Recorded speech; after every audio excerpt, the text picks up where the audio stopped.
Hi, and welcome to Coffee with Claire. You know, in improv, there is no room for ego. It's definitely a team effort, and if a team member is struggling, then it is up to the entire troupe to figure out how they can make that other person look brilliant. And when you think about that in real life, isn't that what we're here to do, is to help lift everyone else up? You know, I mean, we're all in this together. And so I love the rule that we have in improv, that it's my job to make you look brilliant. And when we do that, everybody looks brilliant. So my challenge for you this week is to think about other people that may not have as much as you do. Think about how you can uplift someone else. Think about a charity or an organization that might need your help, even if it's going out to make sandwiches for the homeless. And go do it. Get out of your house and help another person. And when you do that, what I'd like for you to do is report back on coffeewithclaire.tv on our blog, Cool Beans, and let us know how you feel about that. How did it feel to make a difference in somebody else's life? As you know, with Coffee with Claire, we always have dynamic, unique individuals to interview. And today we have Melissa Walker, who is a certified coach and the founder and CEO of NEXTCAREER, which is a company focused on transitioning the skills and competencies of the military into corporate careers. So welcome, Melissa. Thank you. Thanks for having me. Oh, I'm so excited to have you be here today. So, Melissa, you work a lot with veterans in the military and things like that, but that hasn't always been your vocation. So let's get everybody up to speed of what you've done before and kind of illustrate the path to where you are today. Yeah, no problem. So I actually started off in corporate positions, working in the HR industry, or HR field, sorry. Okay. Been through multiple industries, but what I did is really focus in HR, hiring and recruiting for most of my career. So I worked from staffing companies, I also worked with corporate positions. And so, and you did that for quite some time. Yeah, we won't talk about how many years. We don't need to. That's a little secret here. Yeah. But what strikes me is that you did that for so long, and then was it just kind of like an epiphany or something? It's just like all of a sudden, I want to do this with the military. I want to take care of other people. You know, in some ways, yes, but a lot of ways, no. So with my roles in corporate America, I did do a lot of recruiting, and we would do really large hiring initiatives. Mm-hmm. And with those hiring initiatives, we would carve out a piece that would be focused on the military or disabilities or different things that we needed to do. And with that, I was over those projects and over the hiring initiatives. Okay. And as I started to do it, I'll be honest, I'm actually part of the problem that existed, is that I actually checked the box off whenever I was doing my hiring, because I know we needed, for affirmative action or different reasons, we needed to hire veterans, and it was something that I needed to do to hit a quota kind of thing. So when you say check the box off, does that mean that there's like literally a box on? Kind of. There's reporting that you have to do for the government. You have to put it in there. And so I was hiring, say, maybe 300 people in a short period of time, and we'd put a certain percentage of them would be veterans. And so it's like, okay, I have no clue how to target veterans. And so it was kind of checking the box. So, okay, I met my number, and next. And as I continued, I also was responsible, as I moved into other roles, for workforce planning, where we would look and see, okay, what happens with individuals once you place them? Okay. And do they stay or what have you? And as that continued, I noticed that the veterans weren't staying, or they weren't in the right jobs, or they just had a lot of different issues. And so I started kind of looking into it and decided to become less of the problem and more of the solution in that space. So it started off as a side thing where I was researching. I put together concept meetings. I asked around, got to know what's going on, and then it became kind of a passion and then my life, really. So when you first started NEXTCAREER, you were still in a full-time career. Yes. And so was this kind of a little bit of a omen? It's like, this is my next career too? Funnily, no. Actually, NEXTCAREER started off as a coaching business, believe it or not. So I became a certified coach, and I started off NEXTCAREER. I thought that would be a cool thing for a coaching, role. And then the truth about it is when I decided to pick the company name, it was already in place, and I had a drawing to see everybody could put in for a name, and everything was taken. Oh. So we went with what actually worked, but it actually applied very well to what we were doing. In fact, really well. So the military, is pretty specific when they're training their individuals, right? I mean, they've got very specific roles and jobs and duties that they do. How do you take what they have learned in the military and do, you know, those transferable skill kind of analysis to help them understand where they fit into the, you know, I don't know, what do we call it? Not the free world, but corporate America or civilian world. Civilian world. That's what you're Okay, looking for. thank you. Sorry, I had to think about that. Thank you. So how do we help them through that transition? Yeah, the funny thing is about the military is they spend a lot of time training you on how to get in the military and how to be somebody who can survive and take care of yourself and do all these different things, but we don't do a lot of training on how to get out of the military. The programs that are in place today are very short and a lot of times run by maybe military professionals that haven't been in corporate America, and they're trying to teach people how to transition out. And the other thing is there's a lot of different companies that do the transition as far as tactically, but people are missing the psychological things that people are going through when they're transitioning. Sure. And that can be any type of transition that people are going through where they struggle. But for veterans, there's also some other types of things that come with it, sometimes combat or other reasons that the transition is even harder. Well, sure. Yeah. So what we do is we actually have a program where we train the veterans on, it's a 4-pillar program, but we train them basically how to transition out of the military into corporate America. So we teach them the differences. We teach them about working with other diversities. We teach them about what corporate America is like in comparison to the military. We teach them how to integrate culturally into the company, and then about how to stay and build your career as you move forward. So you said that the turnover rate is fairly high, traditionally up to now NEXTCAREER's intervention or whatever you want to call it. Typically, what's the cycle been up to this point? Well, normally a transitioning veteran coming right out of the military goes between 3 and 5 jobs in the first couple of years. Wow. Yeah, so it's quite a bit. So there's a lot of initiatives out there today where companies are trying to hire veterans, a lot of times in call centers, which is something to talk about too. But they're not thinking about how long they actually keep the veterans once they place them. So that's the difference of what we try to do and what needs to be done is making sure people are staying and they're getting the right support and services they need once they're placed in a position. So you work with the people that are hiring the veterans, and you work with the veterans. So do you have separate classes for each, and then you bring them together? How does that work? Exactly, yeah. So again, there's 4 pillars, and 2 of the pillars we bring them together with the hiring managers that are going to be hiring them. So they're trained on how to work together with those specific individuals, as well as just the overall broad, because we do a very broad version of it, because we believe that both managers and the candidates need to know how to work with all diverse groups and individuals, as well as just integrate culturally. So we train both sides on both of those. Sure. And if they're used to always taking orders from somebody, and they transition into the civilian life, what kind of challenges do they go through to kind of make that transition? I mean, I'm sure there's some specific coaching that you do around that. Yeah, so to that point, they are told everything to do while they're in the military, and they also understand what they do and what it means, everything you do. So why am I doing this? Because this is the impact. And so we have to teach them that kind of goes away, but they go through that completely. And it's where you live, what time you wake up. Now nobody's telling you that. Wow, I never even thought of it that way. Yeah. And so we have some veterans that want to keep that routine and they miss that structure, and some rebel completely against it. So we kind of coach on both sides and explain the differences, and we work with the employer as well to understand the environment they've come from, so they can both take that transition together and understand both sides. So this is how we operate, and how can we work together now and cover or I don't know the right word, I can't think of the right word, but how can we now integrate what you've done, what we've done, and make it work together?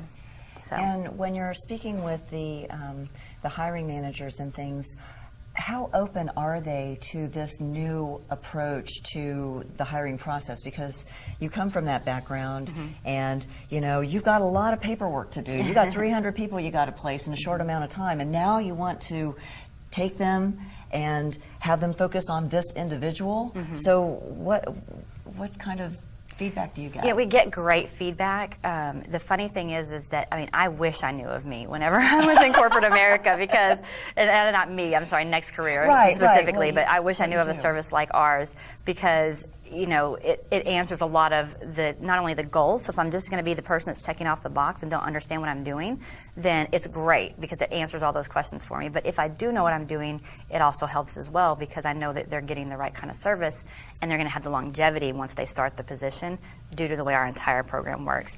Our program actually does a lot of different things to help the veteran transition, and it includes the fact that we actually do skill-based training. So we have companies that are trying to hire people with specific skills and they're struggling. So we'll actually do an assessment, do a customized training program for them. Oh, wow. So we're training them on the skills and competencies they're going to use in their new position and transferring the ones they've used in the military. So as a hiring person, I used to have to build strategies on how we found certain type of people. So having a program that builds things, the specific skills that we're using is huge. And it also combats some of the issues that veterans face when they're transitioning of, you know, they don't know what the new job's going to be because we train them on the new job. So I would have, people really tend to gravitate towards the program, think it's a really good idea.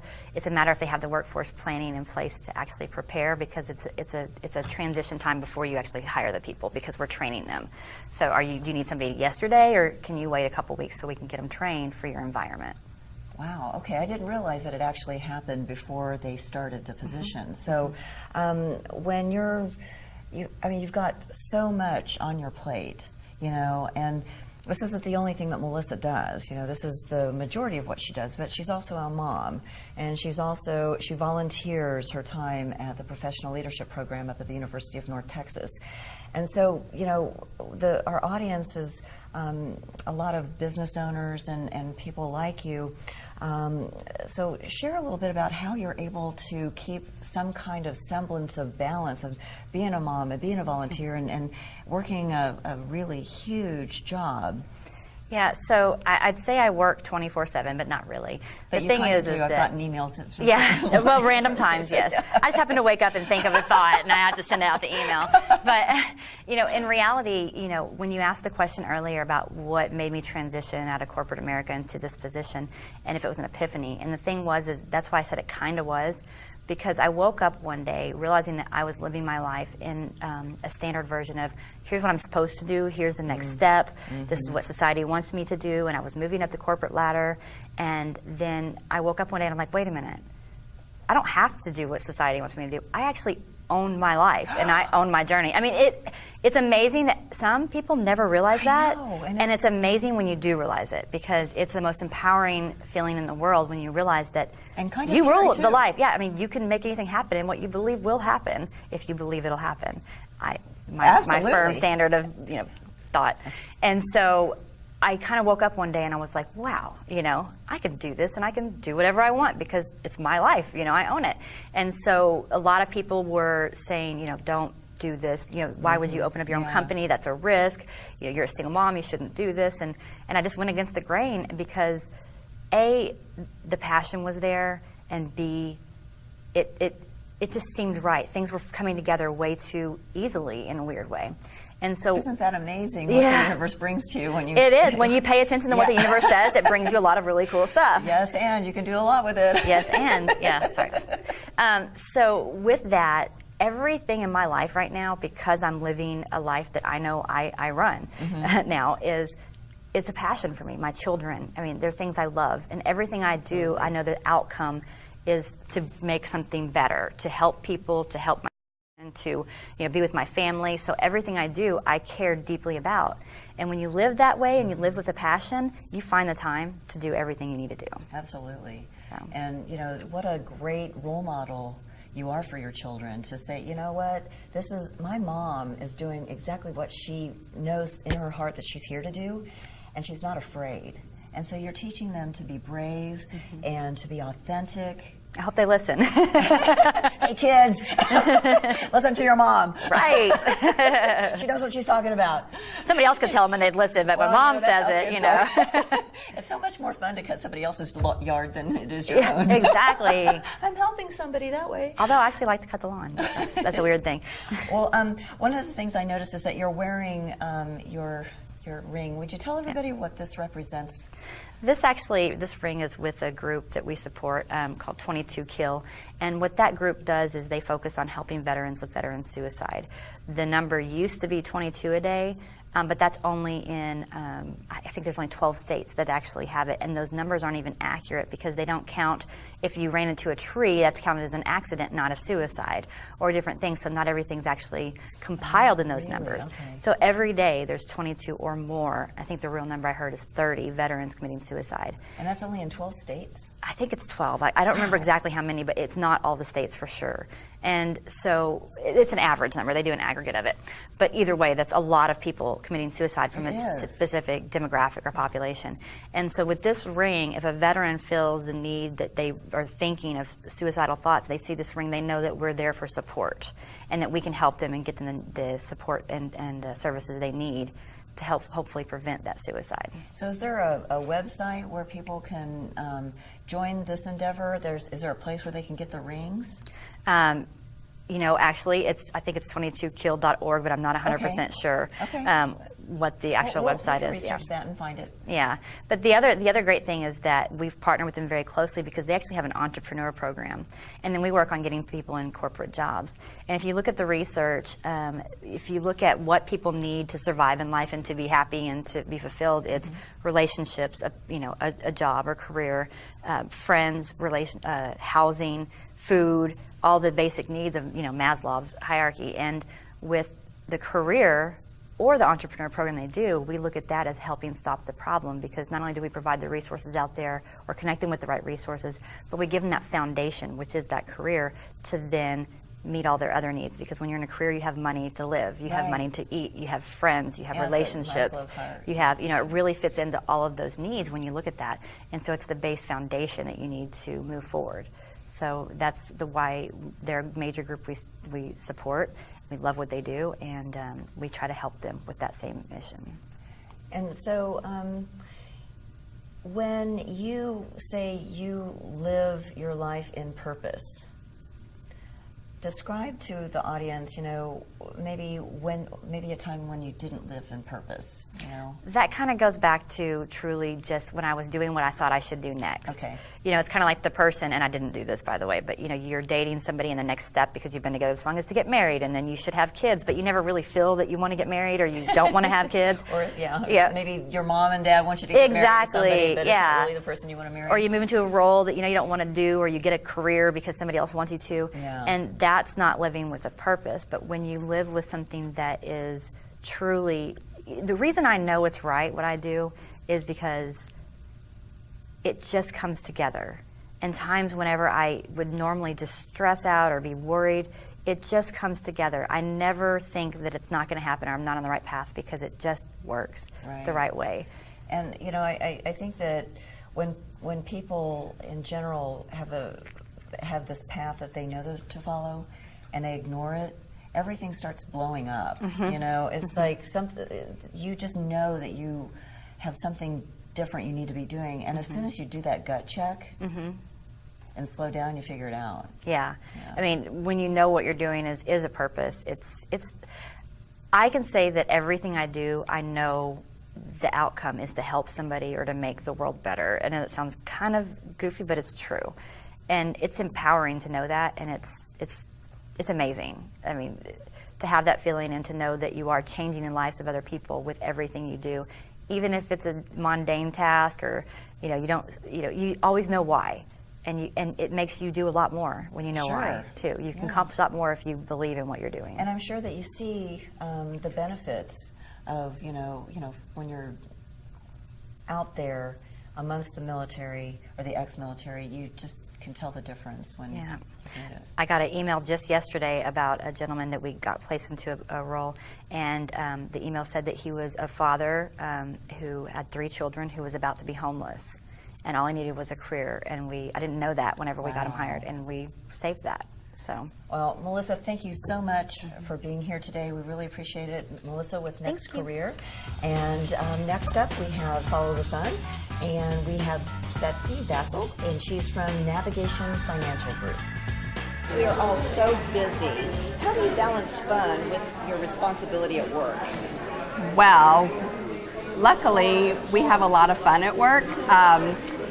We do focus on our business, but it's just very important that the employees and all of us just relate well together, that they're not stagnated, that they don't feel like their position is this. Everybody kind of takes care of each other so that we're kind of a family, so that makes it fun anyway. So how do you encourage others to have fun in their life? Well, you should do what you feel compassionate about or passionate about. And if you're following your passion, that should be fun.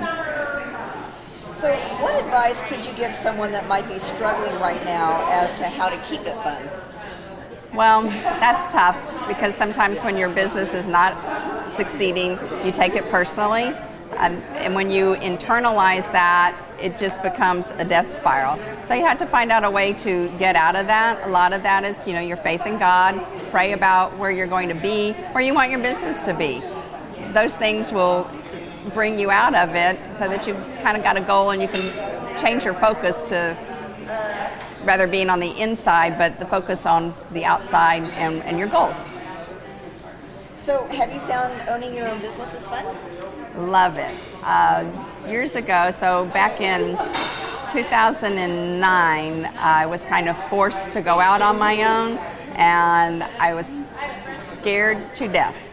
There was no way that was going to succeed, and again, it was all about prayer because I had no idea how that was going to work out for me. My first year, I doubled my income. So that was fun. But yeah, so I do know when you're struggling, you have to depend on other people, and there's people out there that want to help you. There really are. So tell us a little bit about your business. Well, like I said, I'm an employee benefits specialist, so I work with employers, companies, HR to put together benefit packages, group health insurance, dental, vision, voluntary benefits, things like that. So it's very relational, and I think that the world today, you have to have relationships with your clients, and it's about integrity, and you want them to see who you are and that you really care for them, and that's how you build your business. So if you had a happy dance or a happy stance, what would that look like? Oh, golly. Do you remember The Hustle? I think it'd be The Hustle. Now it's time for the Percolator. The Percolator segment is about taking action steps towards your dreams. In these short segments, we will give you basic foundational skills to help you achieve those dreams step by step. We will also have opportunities for you to get even more information online to help you dig into the details. Thanks, Claire. And thank you for joining our segment.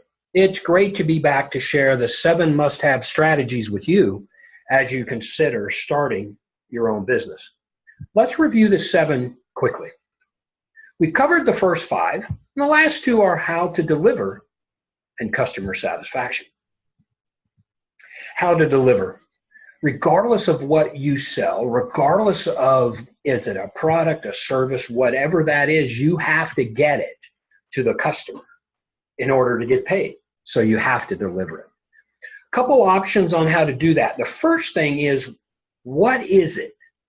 How can it be delivered is 100% based on what that product is. Only you can decide that. However, the second piece is not only what is the product, but what would the cost be to deliver it? And let's look at a couple of those. Online, much like some of the services where you can go online, look at it, say you want to buy it, go to a place, have somebody meet you somewhere. Online is great. It's an email, It's a point, it's a click, it's an attachment, it's a video, it's a picture, done. With that, though, the real issue is on an online basis, it's very clear you need to understand who pays. Is the, quote, delivery a part of the price in the product? Is it the requirement of the customer to pay? Or is it a requirement of you as the person who's delivering it? Really have to get that up front so there's no confusion of whatever that is. It might be available to mail it. It's just it's the same as a personal package. How big is it? How bulky? How fragile? How many times are you going to send it? There can be discounts available. And again, there's a bunch of vendors, U.S. Post Office, UPS, FedEx. Pick one that works. If there's a big quantity involved, you'll probably get some level of a discount. You just need to know what you're doing and the right people to get to. In person, while it's expensive, a lot of times when you're starting your own business and it's a product, and especially if it's a service, you don't have another option. But if it's a product that you make and you're selling, in person is the best way. It might be the only option for you, but just remember, it's about the time that you have and is it required for you to deliver it instead of someone else. Speaking of someone else, can you outsource this? Can someone else do this for you? We talked a little bit about mail and some of those vendors. Family, a partner, someone else. Can someone deliver it for you? Now it's all about your availability of time. And the other thing to think about is, can they do that better than you? Can they do it faster? And can they deliver on time if, in fact, that's a factor? All right. Now you have the sixth, how to deliver. Remember, anything that you sell, you have to deliver it somehow. It's a key component because only when you deliver it will they pay you. So think about how it applies. All of these factors together come into how you can be successful faster. For more in-depth information on today's segment, go to coffeewithclaire.tv and click on the e-learning button. Coffee with Claire e-learning is sponsored by my coach site.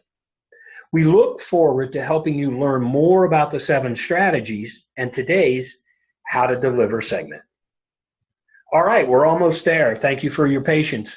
I hope you're still excited. I hope it's not too much things to think about. Now what? Think about it and work it. And I hope we've been helpful.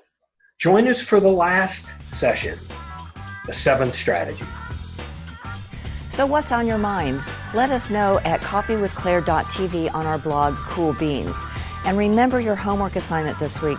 Go out and give to other people, whether it's donating your time in a charity or even helping an elderly neighbor next door.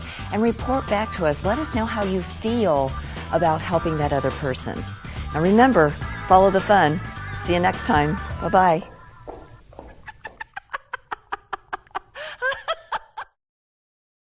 Hi, I'm Bob Michelle, General Manager, My Coach Site. We're extremely pleased to be a sponsor for Coffee with Claire.